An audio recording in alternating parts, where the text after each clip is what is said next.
시편 34편 7절에서 11절 저와 한 절씩 교독하겠습니다.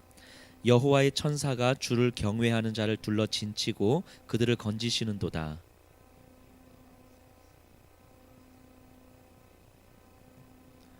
너희 성도들아 여호와를 경외하라. 그를 경외하는 자에게는 부족함이 없도다.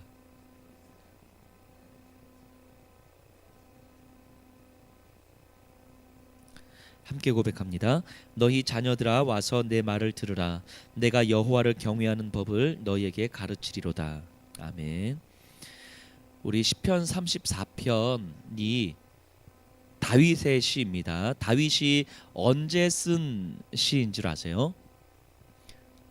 우리 사무엘상 공부하면서 제가 말씀드린 기억이 나는데 다 기억하고 계시겠지만 다윗이 사울에게 도망 다니다가 너무너무 힘에 겨워서 블레셋으로 망명하려고 해요.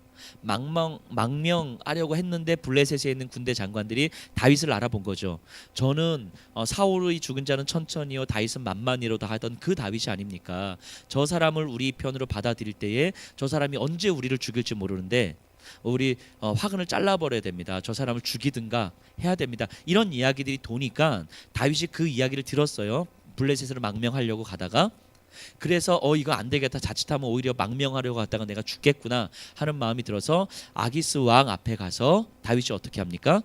미친 채 하는 거죠. 미친 놈인 척 하는 거죠. 침 질질 흘리면서 머리 이렇게 베베꼬면서 이렇게 하면서 이렇게 미친 척 하는 거예요. 제가 조금 연기력이 좀 늘었어요. 그죠? 이렇게 제가 중국 가서 우리 16살 아이가 오빠 잘생겼어 이 말에 제가 필 받아서 근데 어쨌든 미친 척 하는 거예요. 그러니까 이제 블레셋 아기스 왕이 저런 미친놈을 왜 데려왔느냐 쫓아냅니다. 그래서 다윗이 쫓겨나가요. 쫓겨나가면서 그 광야에서 쓴 시가 시편 34편이에요. 시편 34편. 여기 시편 34편 1절 위에 보면요. 표제라고 나와요. 표제. 이렇게 나옵니다. 다윗이 아비멜렉 앞에서 미친 채 하다가 쫓겨나서 지은 시. 이 아비멜렉은요.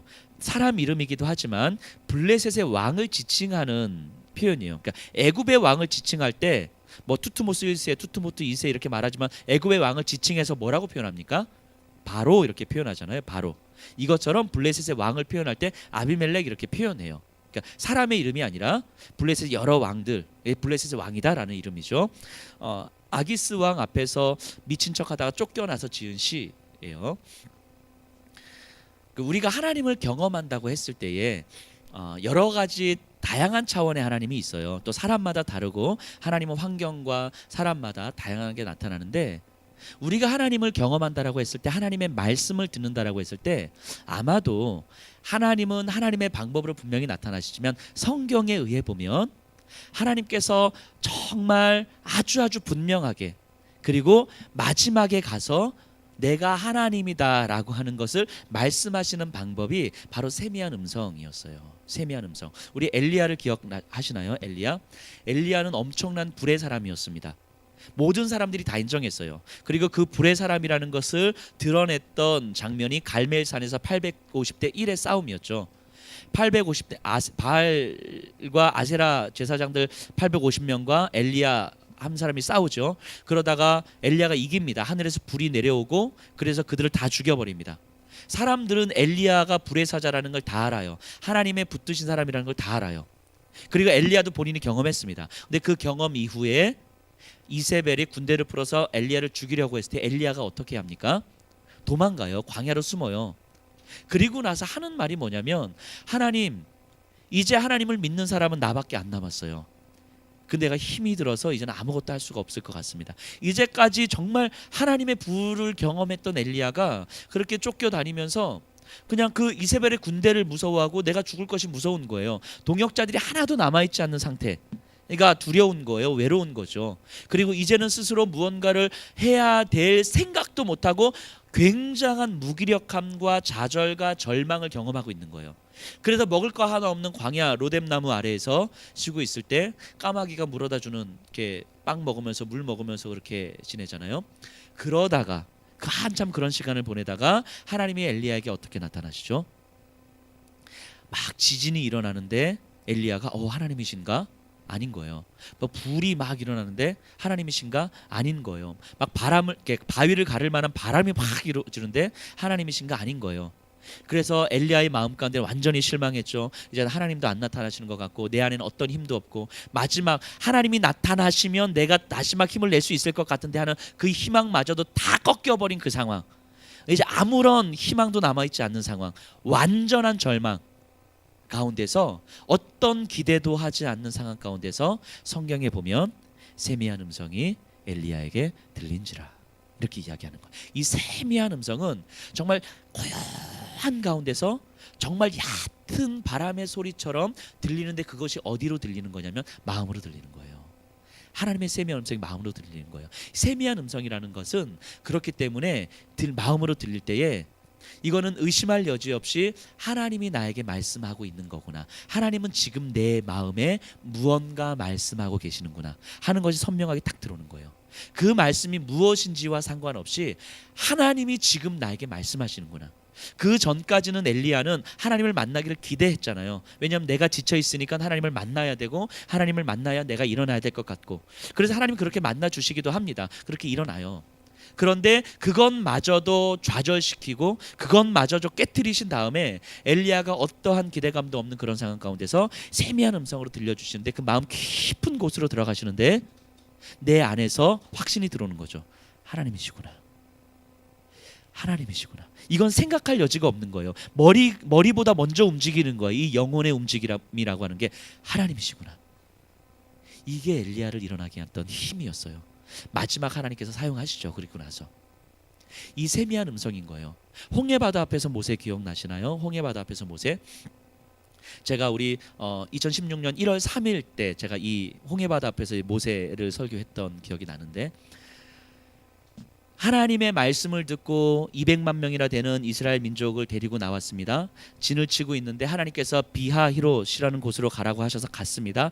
가서 들어가는데 길이 이상하죠. 비하히롯이라는 지형이 이상합니다. 들어갔는데 앞에는 홍해바다가 있고 이쪽은 가파른 절벽이고 뒤쪽에는 웅덩이가 있는데 길은 하나밖에 없는데 그 길을 뒤에 애국 군대가 쫓아오는 거예요. 이제는 뭐 나갈 길도 없는 거죠. 그런데 성경에 보면 사람들이 그 모세를 원망하죠.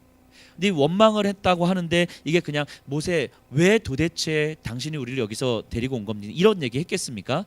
그 노예로 평생을 살았던 사람들이 그 거친 사람들이 그냥 달려들어서 멱살 잡고 야이 뭐 막 그러면서 모세를 완전 잡아 죽이려고 하지 않았겠습니까? 근데 모세 스스로도 생각을 하는 거죠. 나 때문에 이 사람들 다 죽겠구나. 내가 잘못 판단해서 이 사람들 다 죽겠구나. 내가 들은 음성이 하나님의 음성이 아니었을 수도 있겠구나. 이런 생각하지 않았겠습니까? 그 모세에게 아마도 하나님은 세미한 음성으로 그 마음 깊은 곳으로 들어갔을 거예요. 귀가 아니고 이성이 움직이기 전에 이미 영혼이 반응할 수밖에 없도록 그냥 깊은 곳에 하나님은 들어가셨을 거예요. 그리고 모세는 그런 걸 느꼈을 거예요. 하나님이시구나. 하나님이시구나. 그리고 나서 모세가 했던 말이 무엇입니까? 너희는 가만히 있어 주가 하나님 됨을 알지어라. 모세가 하나님으로부터 뭔가를 음성을 어떻게 뭐 이렇게 해라 저렇게 해라 없어요. 성경에 어떤 기록도 없어요. 근데 확신했을 거예요. 하나님이시구나. 그래서 그 절망적 상황 가운데서 일어나서 그 아비규환과 같은 사람들을 바라보면서 너희는 가만히 있어 주가 하나님 됨을 알지어다. 그리고 홍해가 갈라지는 거 아닙니까? 하나님은 우리를 마지막으로 최종적으로 사용하실 때에 이렇게 다가오시는 것 같아요. 세미한 음성으로 우리의 마음 깊은 곳으로 들어가는 거죠. 내 머리가 움직이기 전에 계산하기 전에 내 환경과 상황을 바라보면서 이건 이러니까 저건 저러니까 내 마음은 이러니까 상황은 이러니까 내가 지금 이걸 해야 되니까 저걸 해야 되니까 이런 것과 완전 상관없이 내 마음 깊은 곳으로 들어오셔서 저로 하여금 깨닫게 하시는 거죠. 하나님이시구나. 이 하나님이시구나. 이 영혼의 반응은 우리로 하여금 어떤 것도 계산하지 않게 만드는 것 같아요.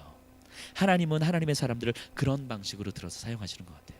오늘 이 다윗의 34편의 시도 그런 시죠. 그 미친 척하면서 광야로 쫓겨나는 거예요. 블레셋으로 망명하려고 마음 먹었을 때 다윗이 얼마나 비참했겠습니까? 하나님의 사람 선택된 백성으로서 사울이 죽는 게 두려워서 이 사람들 건사하는 게 두려워서 블레셋으로 망명을 선택해야만 하는 본인이 얼마나 비참했겠어요. 그것도 비참한데 가서 미친놈 연습을 해야 되는 거, 미친놈 연기를 해야 돼. 이건 말할 수 없는 비참함인 거죠. 말할 수 없는 비참함. 이젠 더 이상 자존심이라는 것도 없는 거예요. 그러면서 자기 스스로가 얼마나 자괴감이 느꼈겠습니까? 차라리 내가 그냥 죽고 말지, 스스로 목숨을 끊고 말지, 뭐 이런 상황 아니었겠습니까? 그런데 거기서 쫓겨나요. 광야로 갑니다. 이제는 정말 그렇게 끔찍히도 싫었던, 망명을 선택할 수밖에 없었던 그 도망자 생활을 다시 해야 되는 것이요. 그 미친 척하고 했음에도 불구하고 완전히 상황은 더 어둠, 더 깜깜한 거죠. 이 상황에서 어떻게 찬송이 나올 수 있습니까? 어떻게? 이거는 하나님을 이제는, 하나님 나를 만나주시면 내가 일어날 수 있습니다, 하나님 제발 나 좀 만나주십시오 라고 하는 기대감도 이제는 없는 상황인 거예요. 그런 기대감도 없어요. 그냥 울 기력도 없고, 그냥 울 힘도 없고, 그냥 아버지를 부르고 싶은 마음도 없고, 아무것도 없는 상태 아니었겠습니까? 그냥 내가 걸어가는지 땅이 걸어가는지 모를 정도로 그냥 아무 생각 없이 그냥 하얀 상태에서 그냥 터벅터벅 광야길을 걸어가고 있는 그런 다윗의 모습 아니었겠습니까? 그때 이렇게 이야기하는 거예요. 7절에 여호와의 천사가 주를 경외하는 자를 둘러 진치고 그들을 건지시는도다. 여호와의 천사가 주를 경외하는 자를 둘러 진치고 그들을 건지시는도다. 저는 다윗에게 이 하나님의 음성이 들렸을 거라고 생각합니다. 아, 하나님이시구나.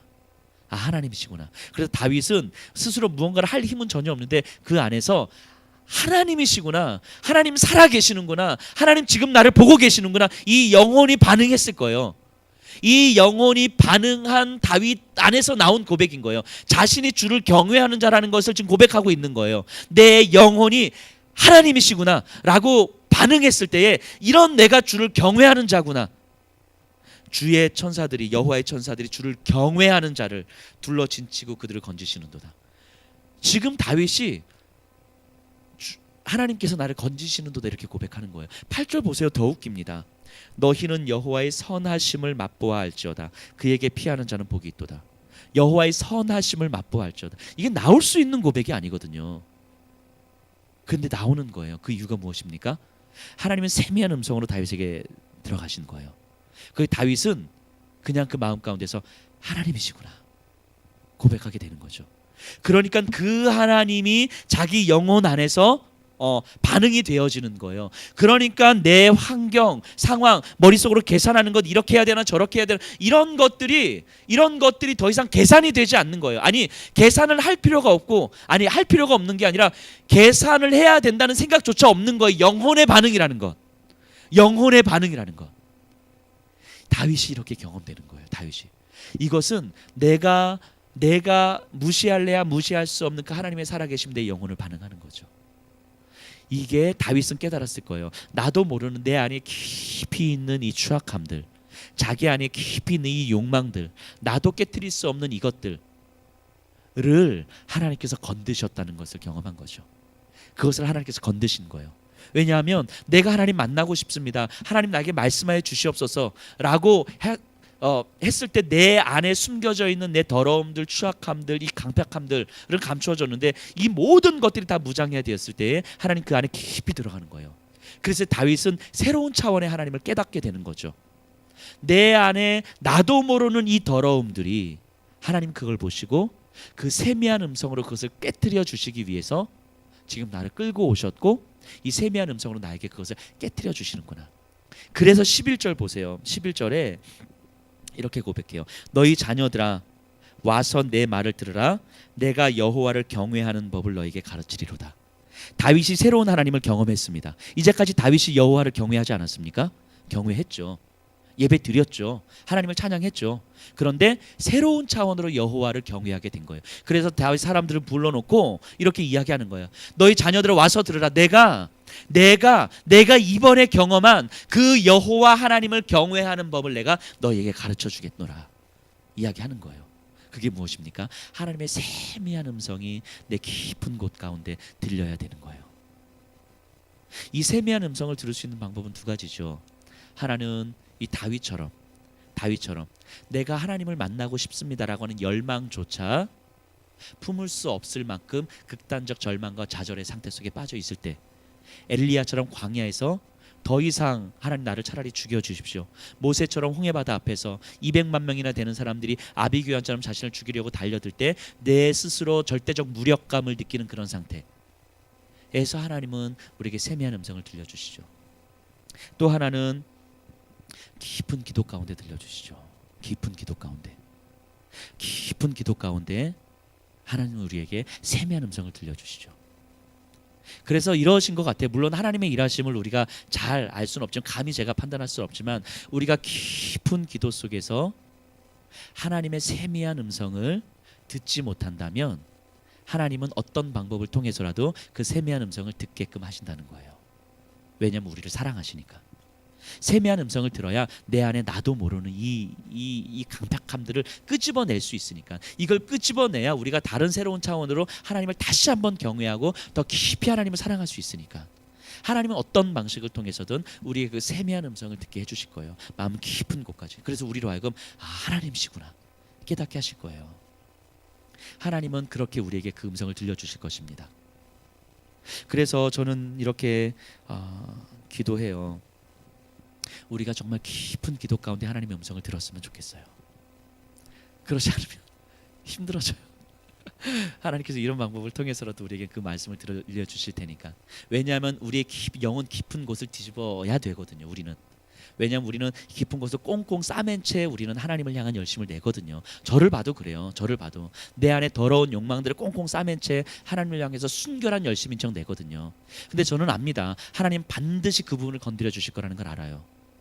세미한 음성을 들을 수 있는 상태까지 저를 몰고 가셔서 그 부분을 건드리셔서 그 깊은 곳까지 저를 파헤쳐내서 하나님을 다시 한번 바라볼 수 있도록 만들어 주실 거라는 걸 알아요. 왜냐하면 하나님은 저를 사랑하시니까. 왜냐하면 하나님은 이 자리에 계신 분들을 사랑하시니까, 분명히 사랑하시니까 더 깊이 하나님을 경외하도록 하나님께서 해주실 거예요. 분명히 그렇게 할 겁니다. 하나님께서는. 그렇기 때문에 우리가 일상 속에서 하나님 앞에 깊이 기도하는 연습을 좀 했으면 좋겠어요. 그 일주일을 살아가면서 이게 하나님 주신 마음이구나, 이 경험이 있으셔야 되는 거예요. 그게 무엇이든 상관없이 이게 오늘 아침에 하나님 나에게 주시는 마음이구나. 이거 그냥 큐티 조금 하다가 문득 머릿속으로 들은 이런 생각 아닌 거예요. 이런 차원하고는 달라요. 순간 감정으로 훅 드는 이런 거하고 달라요. 내 안에서 계산되기 전에, 감정으로 반응하기 전에 내 영혼이 반응하는 거예요. 정말 선명하게 반응되는 거예요. 하나님이시구나. 하나님이 나에게 이런 마음 주시는구나. 우리가 일상 속에서 기도하는 가운데 이 하나님의 마음을 경험하셔야 돼요.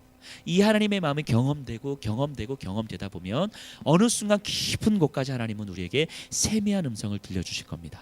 세미한 음성을 들려주세요. 그 세미한 음성 들으셔야 됩니다. 들으셔야 돼요. 그래야 우리가 하나님을 더 깊이 사랑할 수 있습니다.